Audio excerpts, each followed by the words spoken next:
Every year in the UK, 12,000 people die with no will and no obvious relatives. Tracking down their long-lost families is a job for the heir hunters. Could they be knocking at your door?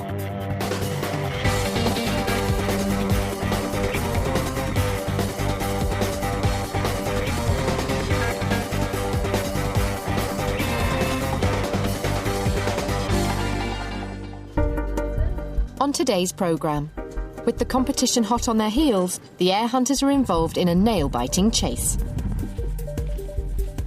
I don't know who that is. And the search for beneficiaries of a £250,000 estate reveals a dark family history. They didn't actually say that she was a prostitute, but certainly from what they said and what was subsequently found out, that's what she was. And we'll have details of some of the hundreds of estates still waiting to be claimed. Could you be in line for a windfall? Approximately 2/3 of people in the UK don't have a current will. If they die without making one, their money could end up going to the government. Last year alone, the Treasury made a staggering £18 million from unclaimed estates. That's where the heir hunters step in. More than 30 companies make it their job to trace the long-lost relatives. As they charge a commission, it's a rewarding business. And last year, between them, they returned £6 million to the rightful heirs. It's 7 a.m. Thursday, and this week's Treasury list of unclaimed estates has just been released. It's a frantic time in the office of Fraser and Fraser. With over 30 rival firms also poring over the same list at the same time, they need to work quickly. But despite their best efforts, Charles Fraser and his team aren't progressing very fast. None of you have got anything here. It's a bit of a dog's dinner. We've got a lot of cases this morning where a lot of the deceased appear to be living in nursing homes, so we've got to wait until the nursing home opens, really, and we can give them a call and see whether they can give us any information about the person who's died. The Treasury's list doesn't give the value of an estate, so when there's only a nursing home as an address, it's difficult to decide which are going to be the most lucrative cases to follow. But what they do know is that every case on the list has to be worth at least £5,000, and that money will end up in the government coffers if heirs aren't found. Let's try and allocate some of these to you all. One of Fraser and Fraser's longest-serving case managers, David Pacifico, is assigned the estate of George Thomas Cashmore. Like many of the cases advertised today, George died in a nursing home. He was 81 years old, had no known family, and a history of mental illness. When George first came to the home, we didn't know very much about him at all. We were aware from his doctor that he had a diagnosis of schizophrenia, and then he went on to be diagnosed with dementia. But George had obviously got a lifetime of experience that he'd got locked within him. George fought in Germany during the Second World War. Although no longer able to talk about his past, Jean noticed how he would react to certain songs. That when they were singing the Vera Lynn songs and things like that, they'd all got their flags and and George actually took part in that. So although he couldn't tell us what the feelings was, we could see that he was having such a memorable time. George suffered from psychological problems, but no one knew what caused them or how long he'd suffered. As he died without leaving a will, the team start investigating his case. They uncover an address he lived at before the nursing home. If he owned the property, then the value of the estate could be higher than they first thought. Needing to check this out straight away, company partner Charles calls up one of his team who's based in Birmingham. So Waverley Road, there's Cashmore, yeah. Probate research doesn't just happen in the office. Up and down the country, there are a number of travelling heir hunters employed by the company. They pick up records, talk to neighbours about the deceased, and make door-to-door inquiries. But their key role is meeting and signing up heirs before the competition. Ex-police officer Paul Matthews has been handling cases around his home in Birmingham for the past 8 years. Eager to establish if the estate is worth anything, Paul wants to find out if George Cashmore owned a property. The office have come up with an address in Small Heath in Birmingham. We're not sure whether he owned the property or whether he rented it. But the first thing we have to do is we have to put a value on the estate to see if it's viable and worth doing.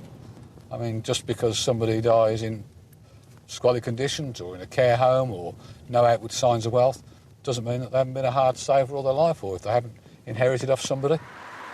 With Paul heading off in search of clues, in the office they're starting to draw up a family tree, and already they found some vital information.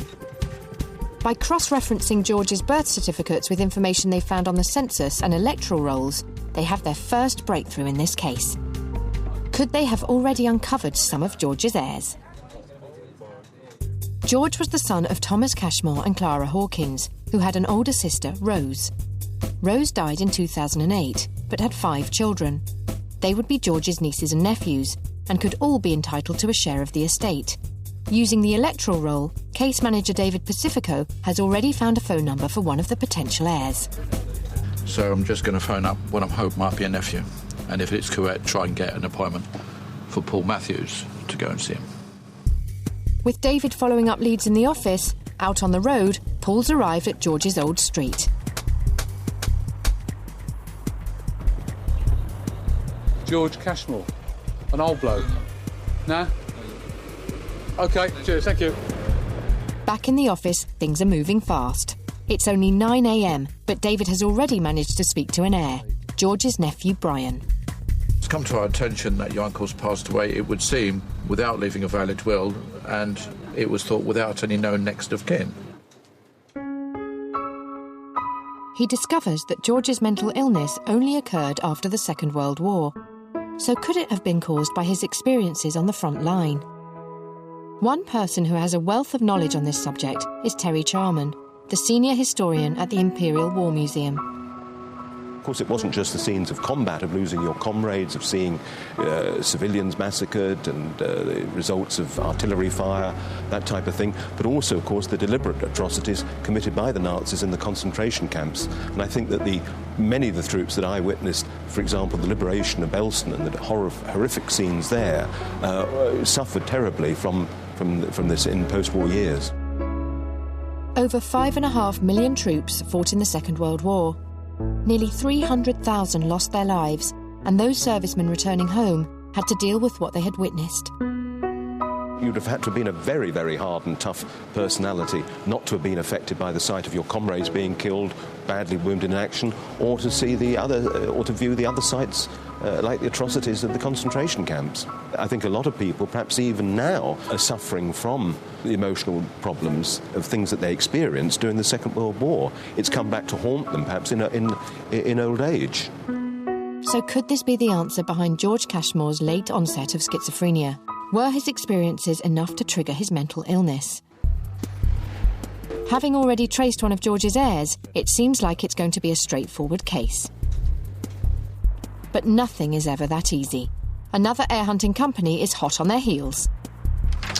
I've just spoken to the nephew. He can't be seen. I want to get Paul Matthews to contact him direct straight away. But Paul is still busy trying to discover if anyone remembers the deceased. He's living with Roger. Was that George? I don't know if he named George. All David can do is keep calling. Not doing too well at the moment, I'm afraid.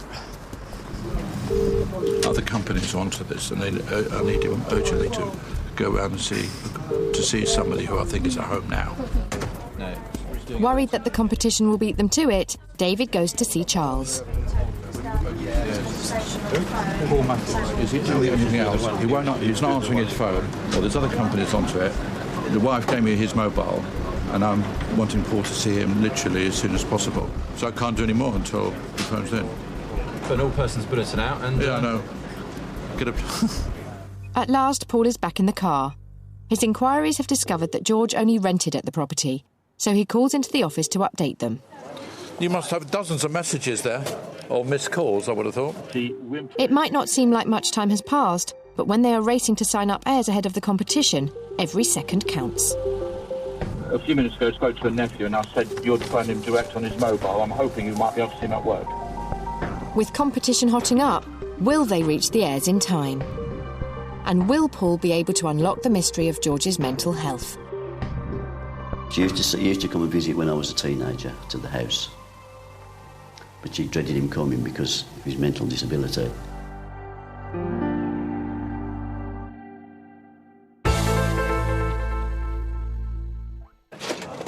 Piecing together separated families is the daily work of the heir hunters, but few cases involve nobility. So when the name of a lord appeared on the Treasury's list of unclaimed estates, there was excitement in the office. But it's not just the thrill of working on a case involving blue blood. It was a lord leaving a fortune worth £250,000. This really was a rare treasure for Fraser and Fraser. When we first saw this case advertised as Lord Ravencastle, my first thought was, brilliant, going to work a lord, and that would be just fabulous, great fun. And Lord Ravenscastle wasn't the only noble name the deceased went by. At some stage in the past, he'd adopted Raymond Ravenscastle, or Count Ravenscastle, as he liked to call himself. But he said he had all the paperwork to support that, but I never questioned it, you know. I thought I let him have his fantasy. Half the office were arguing that it was going to be a titled individual, and half the office were saying, no chance, it's all made up. I didn't really go with it being titled. I went for it being an ordinary folk. Well, I never like it when Grimble's right, but I was a bit disappointed, really. You know, it would have been so nice to be able to say, look, we've done the family of Lord Ravencastle, but, you know, it's not the way it goes sometimes. It turned out that he had just appointed himself the title of Lord, and his name was merely Raymond Ravenscastle. Either way, the fact still remained that he had died without leaving a will, and the lordly sum of £250,000 would go to the Treasury unless his rightful heirs were found. Raymond Ravenscastle died alone, aged 70, at his home in Oxford. A colourful character, he was well known in the local community. Anybody who came to live in Boars Hill eventually got to see and hear about and to know Ray. The pedestrians would just sort of be open-jawed in amazement when he went by. He looks like Yul Brynner in a black tracksuit, and I think he has to, you know, play up to it. But there was more to Raymond than his unconventional appearance. An event was organised at a house on Boars Hill where there is a superb grand piano. And it was all organised, and then a few days beforehand, Ray said, well, I'm going to play a tribute. I've composed a tribute. So with heart in mouth, we let him play after the interval. And, all right, I'm not a musical person, so I can't criticise or comment, really, but I thought it was brilliant.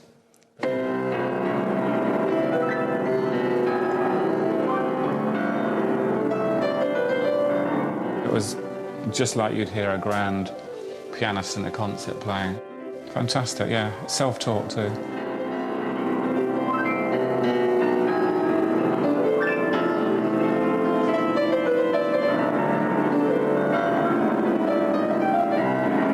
Despite being well known in the neighbourhood, Raymond died alone, and his body was left undiscovered for weeks. We all feel a bit guilty that we didn't know he died until a long time afterwards, and he may well have been dead for possibly weeks before he was discovered. Nobody knew because he didn't mix with anybody by then, and so nobody had any particular reason to go and check up on him. So why did this charismatic and flamboyant character die without any family around him? And who was entitled to the £250,000 fortune he left behind? Was someone who didn't even know about Raymond Ravencastle's existence in line for a life-changing windfall? His friends knew nothing about his family. He always created the impression that there was nobody at all, that he had no mother and father that he could recall. He certainly had no brothers and sisters. He'd never been married, didn't have a permanent relationship with anybody. So who was this elusive character?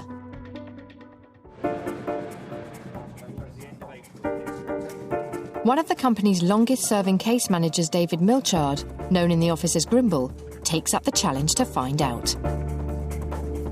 For heir hunters, the death certificate is their first tool in tracking down heirs. As well as the date of death, it normally gives a date of birth. Using this information, probate researchers can then trawl the archives and find corresponding records.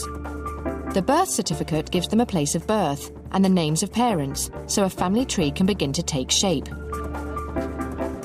Grimble's research discovers that our Lord, far from being an aristocrat, was born simply Raymond Torrance and was the son of Robina Torrance. Once we knew or found the birth in the name of Torrance, when we got the certificate, it showed that there was no father. There was the mother's name, so we thought immediately that this is an illegitimate birth. With no father to investigate, Grimble turns his attention to the maternal side of the tree. Raymond's mother was Robina Torrance, the daughter of James Torrance and Agnes Dixon. She was born in Heir, Scotland in 1913 and was the second youngest of their 8 children. Grimble discovers that all of Robina's siblings have died, so it was their children, Raymond's cousins, who were the potential heirs to his £250,000 estate. One heir was Elsie Powers. Her grandmother, Isabella, was Raymond's aunt. Elsie had never even heard of Raymond, so when an heir hunter knocked on her door and told her that she could be entitled to a share of his fortune, neither her nor her husband, Fred, could quite believe it. I thought it was a joke. I told her it was a joke. I said, there's somebody at it. When I heard the name Raymond Maynard, I thought maybe they'd got the wrong person when they were looking for me, because I'd never heard that name before. I think she was only 18 then. I knew it must be something to do with my mother, because I never knew that side of her family, so... And the mystery surrounding that side of the family was starting to get more interesting. With no father on the birth certificate, the team have no choice but to look for heirs on the maternal side of the family only. Until they uncover a very unusual twist in the tale. Raymond had a second birth certificate, registered 15 years after his first. This time the father's name is entered. It's Raymond Maynard. Now this certificate is signed by both the mother and the father, which indicates that the couple were not married at the time. So who was the man now claiming to be Raymond's father? In an attempt to find out more, Grimble calls Robina's family. Robina, the mother, according to the family, she basically left Scotland. Robina had fallen out with her family and moved to the bright lights of London, perhaps in search of a more fruitful or glamorous life. There is a popular historical image of Britain and Londoners in particular loosening moral restraint and having a good time and a good sexual time as a result of the war. And Grimble finds out more intriguing information about Robina. They intimated the kind of life she was involved in, although they didn't actually say that she was a prostitute, but certainly from what they said and what was subsequently found out, that's what she was. The sex trade in London and in areas like this in Soho was complexly organised, nasty, brutish, particularly for women, and it was a thriving big business. But the story was about to get even more mysterious. The heir hunters had already found some potential heirs to Raymond's £250,000 estate, but family-held secrets would take them deep into the criminal underworld. We've dealt with families that have been on the edge of crime and things like that, but to be heavily involved in the mafia and Sicilian family, I mean, if there had been a lot of families still around, I think I would have volunteered one of the others to go and sign them.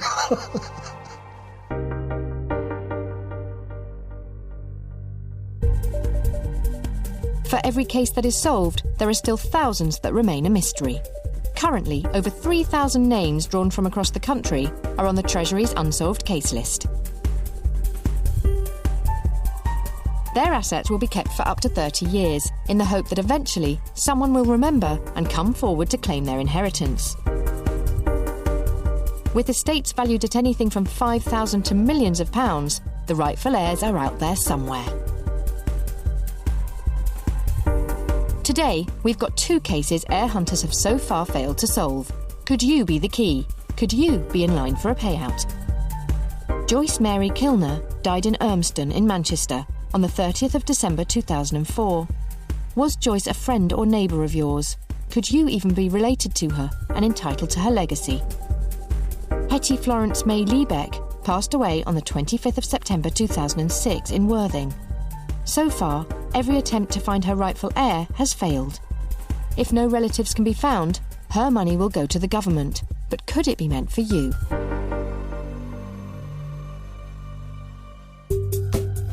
Fraser and Fraser are still investigating the case of George Thomas Cashmore. Why did he die alone in a nursing home with no family around him? And what caused his mental health problems? Hoping to unlock the mystery, senior case manager David Pacifico has begun tracing his heirs and finds a nephew. One of the children is called Brian Gillen. But with other probate research companies also working on the case, it's vital for travelling heir hunter Paul Matthews to make contact with him first. Hello? Hello, Mr. Gillen? Yes? Yeah, Paul Matthews from Fraser and Fraser. Paul Matthews wastes no time heading over to see him. Worried other heir hunters may still be trying to contact him at work, Paul arranges to meet Brian outside, and it's here he starts to piece together the details of George's troubled past. You know your Uncle George? Yes. You don't know when he was born? No. Do you know anything about him at all? We know he's a bachelor. I knew he lived in Windmill Lane, Smerick, in a flat. What was your memories of George? He suffered with schizophrenic.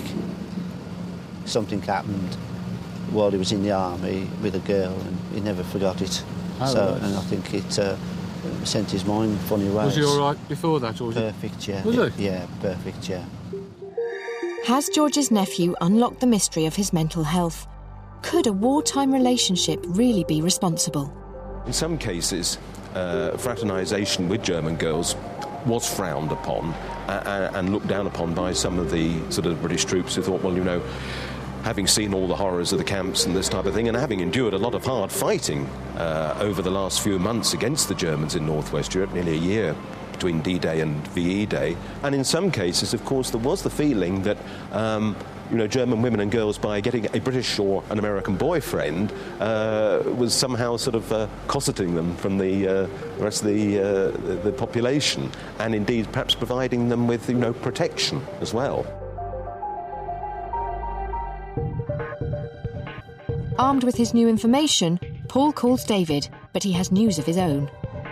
He spoke about his uncle Norman, did he, to you? He said, yeah, he died in the war, yeah, didn't know much about him. For your information, we've discovered that he was born as Norman Harold Hawkins, which was before the parents' marriage. David Pacifico discovered that George's mother Clara gave birth to a son, Norman Hawkins, before she married George's father. The team need to discover if he was adopted by George's father. If he was, his descendants would be heirs. They learn that Norman was a member of the British Royal Artillery and had served in the Second World War. In 1943, his family was sent a letter by the Red Cross, informing them that he was missing, presumed dead. Further digging reveals that Norman's name is on a list of those killed in the Billali massacre in March 1943. Mary Baker's late husband Alf was also part of the regiment and documented the history of the tragedy and named all those who lost their lives. And in the list is Hawkins N.H. Gunner, 9th Coast, age 23, as one of the 517 that was lost at Billali. George's brother, Norman Hawkins, was one of 600 members of the British Royal Artillery who were captured by the Japanese in 1942. Originally held in the Changai prisoner of war camp, they were then transported to Rabaul on the island of New Britain in Papua New Guinea. From there, 517 of the men were then taken to Billali in the Solomon Islands, where they were forced by the Japanese to build an airstrip. Mary's husband Alf was left behind in Rabaul, so lived to tell the heartbreaking story of what happened next. Once the job was done, we believe that they were, if they hadn't been killed by bombing, they were executed. The office's research has confirmed that George's older brother Norman was killed by the Japanese on the island. As he died without having any children, whether he was adopted by George's father or not, the only heirs to George's estate are now his half-sister Rose's 5 children. The search for them is coming together well. It's only 11:30 in the morning, and Paul has already managed to sign up one of them, nephew Brian. So we're doing very well today, so let's hope we get lucky and that there's an estate that's worthwhile researching. So, yeah, the day's good so far. But Brian is only entitled to a 5th of the estate. For the case to be worthwhile for the team, they need to try to sign up all 5 of the heirs. With the race still on for him to reach the others ahead of the competition, he dashes over to the house of Patricia, one of George's nieces. Fraser and Fraser, pleased to meet you. And he is only just in time, as there is a rival heir hunter at the door. I don't know who that is. With his competitor outside on the doorstep, Patricia decides to sign up with Paul. OK, if you sign it... Well, when you work in these estates, time is very, very important. If you end up 10 minutes further behind than where you really should be, then he'd have been sitting in there saying that, yeah, while I'm knocking on the door. It may be lunchtime, but there is no time for Paul to stop. He heads over to the office of Michael, another one of George's nephews. Like his brother Brian, Michael remembers his troubled uncle. He used to come and visit when I was a teenager to the house. He had this obsession for washing. He was always washing, and he used to see the taps running and to see the water running out of the bathroom. Psychological problems manifested themselves in George's day-to-day life. This odd and unpredictable behaviour may help to explain why his family had lost touch with him. It's over 40 years since the last time I saw him, so it is rather weird to get that phone call this morning to find out he'd passed away, you know. But, and it was also weird because my mother passed away last year as well, so it's uncanny that they both passed away the same year. George's nephew Michael agrees to sign with Fraser and Fraser. It's not even 3 o'clock, and Paul has already achieved a hat-trick. A good interview with the gentleman. He's quite happy for us to put forward his claim. So we've seen 3 people, we've signed all 3. So it's Fraser's 3, the competition 0, which is good. Back in the office, David checks in with Paul. Hello, Paul. I've seen Mr. Gillen at work, Michael. Yeah. Yeah, no problem. He's quite happy for us to put forward his claim. I've certainly got a sporting chance of... I'll try our head Mistress Lady in a little bit, Janice. Catch up with you later or tomorrow. Yep, okie-dokie, Dave. Paul has just 2 remaining heirs to the Cashmore estate to sign up. As George's niece Janice works as a schoolteacher, Paul has to hang around until she gets home. And his wait is worth it. Not only does he get Janice's signature, he finds out more about George's troubled past. Paul Matthews, Fraser and Fraser. Pleased to meet you.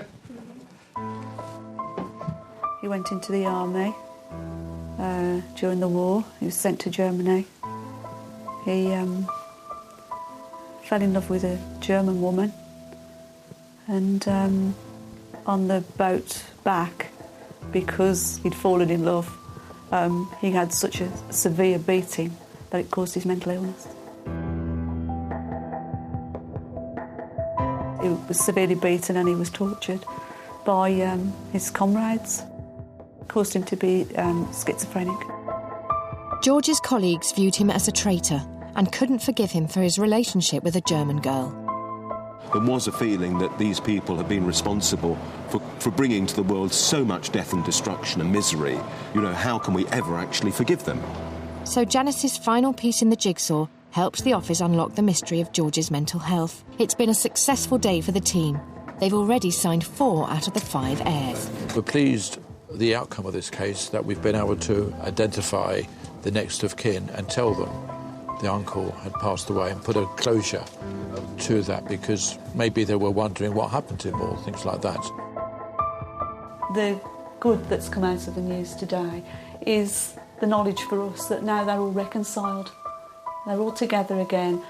Nobody is suffering anymore, and they'll all know the answers to all these questions that they've pondered on for so many years.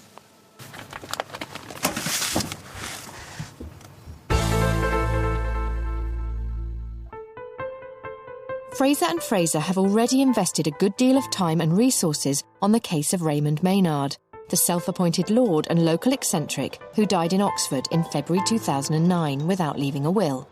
His estate is worth a massive £250,000, a life-changing sum which would end up in the Treasury coffers if the rightful heirs aren't found. As heir hunters work on commission, they have a huge incentive to track them down. They found heirs on Raymond's mother's side. But who was his father? And why did he wait 15 years before he put his name onto Raymond's birth certificate? Grimble had discovered that Raymond's mother, Robina, was involved in the sex industry. So nobody actually come out with she was a prostitute, but I mean, from what we've found out and what they did say to us, it's pretty obvious that she was heavily involved. Police documents held at the National Archive show Robina had 32 convictions for working the streets. The documents also revealed that she was involved with one of the most notorious crime dynasties ever to plague London's streets, the Messinas. 5 Mediterranean brothers who'd built up a multi-million-pound empire of vice in London. The Messinas come to London in the late 1930s, and they intervene in the trade in a number of ways by increasing the amount of strong-arm tactics, violence, bullying and gang-style control of street women. So how was Robina involved with the Messinas? Records show one of the brothers, Attilio Messina, had been convicted of living off her immoral earnings, but her family suggested there was more to their relationship. Must have been more than just a pimp prostitute, because after all, members of her mother's family had met him. There's a bigger story there somewhere. Police intelligence records revealed that the couple lived together as man and wife, and that Attilio paid for Raymond's private education at a top boarding school.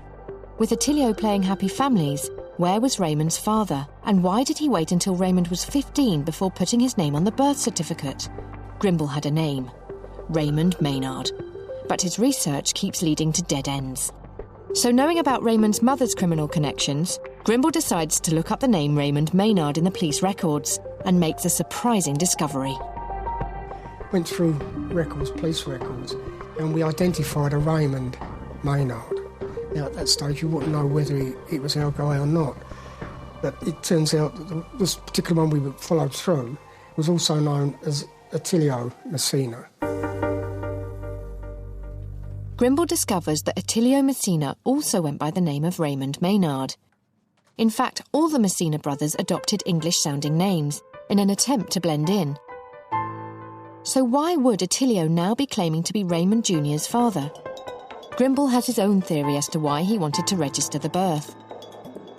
The Messina family were having a running conflict with the Home Office. I think they were being deported for their criminal life. The fact that he got this declaration, I think, was probably an attempt to show to the authorities that he's got a child, and that's one reason why he shouldn't be deported. The Messinas were facing deportation after an expose in the press. A front-page exclusive detailed their vice trade activities and forced the police to take action against them. The brothers ended up in court, and the authorities started moves to deport them. It is around this time that Raymond's birth was re-registered. Could it have been a further attempt of the Messinas to flout the law? Whatever the truth, the birth certificate is a legal document, so in the eyes of the law, Attilio Messina, who also went by the name of Raymond Maynard, was Raymond's father. And this meant that any of his living relatives would be entitled to a share of Raymond's estate. Grimble now has the task of finding out if there are any heirs descended from these gangsters. Luckily for him, the police records already have most of the information he needs. It was good to see all those records from so many years ago that were compiled by the Foreign Office or whoever it was that was trying to deport them, because they've obviously had to go in depth into the family background. So you get a lot of information there, which for genealogists would be marvellous. Every time you had something like that, half your work would be done. But of course, once you get to the stage where they must have been deported, zilch, nothing. After they were deported, most of the brothers moved to San Remo in Italy. Further investigations by Grimble showed that all 5 of the Messina brothers and their sister Emma had died without having any children. So the Messina stem of the family tree had died out. None of Raymond's £250,000 estate would be going to the descendants of these gangsters. We've dealt with families that have been on the edge of crime and things like that, but to be heavily involved in the mafia and Sicilian family, I mean, if there had been a lot of family and still around, I think I would have volunteered one of the others to go and sign them. In the end, all of Raymond's heirs are on the maternal side of the family. Raymond's mother, Robina, was one of 8 children. It is her nephews and nieces and their children, all 23 of them, who are entitled to a share of the estate. Elsie Powers, the granddaughter of Robina's sister Isabella, is one such heir. She knows very little about her mother's side of the family. I was really glad when they contacted me. Really glad, because it let me know a side of the family that I never knew existed, and because I always just knew the one side of the family. Keen to know more about her mysterious cousin and benefactor, Elsie travelled to Oxford with her husband. I'd like to find out what he'd done for a living and who all his friends were, how long he's been here in this area. Elsie and Fred met up with Raymond's neighbours. This is the photo album, as it says, which we found in the house in a locked cupboard on the side of the stairs, going upstairs. Wow. And these are photographs of Ray. Were they? Yes, his eyebrows were quite remarkable because they were painted on, weren't they? They were tattooed on. Tattooed on. And his There head we was go. tattooed. Oh, his head was certainly tattooed when he didn't have all the hair that he's got in that Does he picture. remind you of people? Can you see? He looks quite like my brother. Really? Mm-hmm. It puts a face to the name that I never knew. You know, and he does look awful like my young brother. It's a canny resemblance to him. That's a good picture, especially if you take away the hair. If you took away the hair and made him a little bit fatter, that's what he looked like. To me, he's part of the family now. You know, he's a family member. And it's just a shame he never knew that. How did he start out? Did he go to college? Did he go to university? Or did He gradually worked his way through 3 separate psychiatric nursing levels. And then he applied to go to what is now called Harris Manchester College. It was then called just Manchester College in Oxford. And he went there as a mature student. And then he transferred from there to Oriel College. And eventually took his degree. The Messina's money paid for Raymond's school education, and despite his unconventional upbringing, he ended up studying at Oxford University. It is believed that he taught sociology after he graduated. In 1982, he bought a 3-bedroomed house, Wuthering Heights in Oxford. It was as eccentric as the man himself, and Ray's friend Kate O'Kane showed Elsie around. Have you not seen the house before? No. Okay. No. I didn't even know that it existed. So this is the house. Oh, yes. And it was it's always been blue and yellow ever since I've known it. Right. It is colourful. He was a colourful character. Despite the house having 3 bedrooms, Raymond chose to live in the garage, renting out the rooms in the house to people in dire straits, mainly ex-psychiatric patients. He saw it as his public duty. He moved into here. Did he? Yes. Now, this was the garage. Because his names are up on the wall. It's small. This is where he lived? Goodness. I don't know, stove or something. Raymond lived in the garage to help other people. Now his £250,000 estate will go on to benefit others. I think it's sad.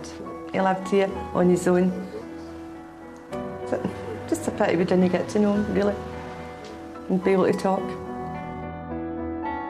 But no one really got to know Raymond that well. He was a complex man, haunted by dark family secrets, which he kept locked within himself. He's a great eccentric who, died as he lived in a way, and who I don't think would have wanted it any other way. That's what he chose, and that's what happened.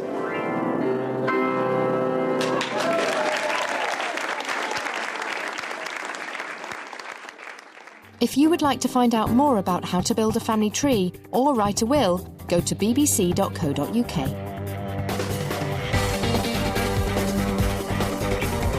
Emotions are running high when a family think of relocating to Australia. Can they make the big move? Want It Down Under on BBC One Scotland next.